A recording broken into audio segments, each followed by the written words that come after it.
आयुर्वेद के अनुसार हम ऋतुचर्या का पालन करके ही अनेक रोगों से बच सकते हैं, वो भी बिना किसी औषधि के। सच्चाई यह है कि भगवान ने भोजन को ही औषधि के रूप में मानव जाति को दिया है। इसलिए मनुष्य को भोजन का चयन ऋतुचर्या के अनुसार करना चाहिए।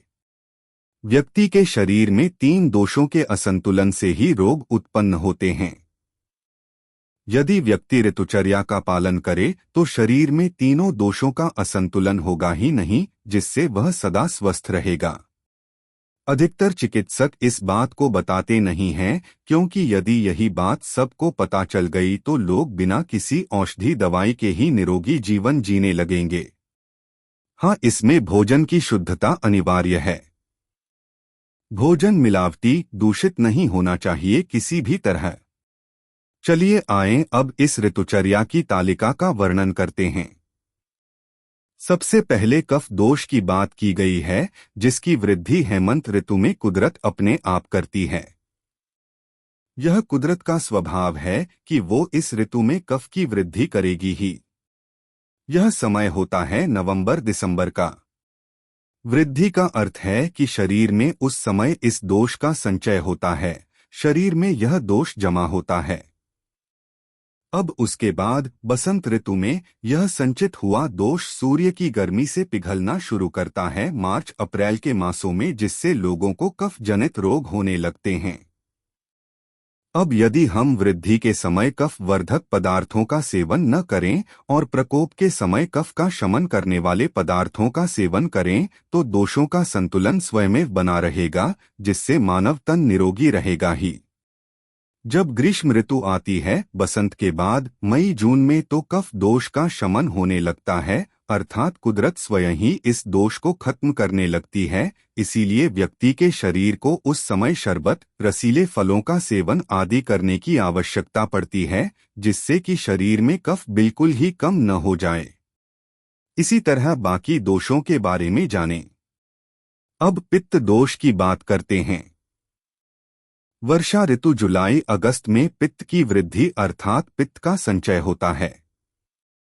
उसके बाद शरद ऋतु सितंबर अक्टूबर में पित्त का प्रकोप होता है, अर्थात जिनका पित्त असंतुलित हुआ हो उनको पित्त संबंधी रोग होने लगते हैं, जैसे लिवर के रोग, पेट के रोग आदि।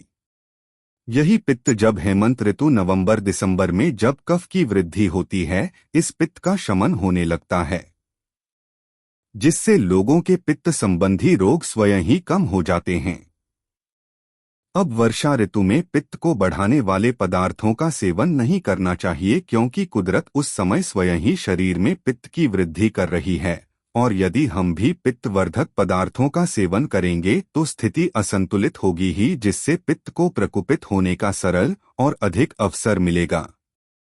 अब वायु की बात करते हैं, अर्थात वात दोष की।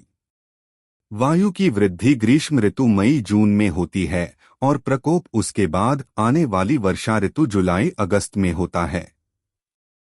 इस वायु दोष की अधिकता के कारण ही लोगों को वर्षा ऋतु में जोड़ों की दर्द आदि अधिक महसूस होती है, क्योंकि ग्रीष्म ऋतु में जरूरत से अधिक शरबत आदि पिया हो तो कफ बढ़ा होगा, जो कि वर्षा ऋतु में वायु के साथ मिलकर शरीर में जोड़ों के दर्द का कारण बनता है।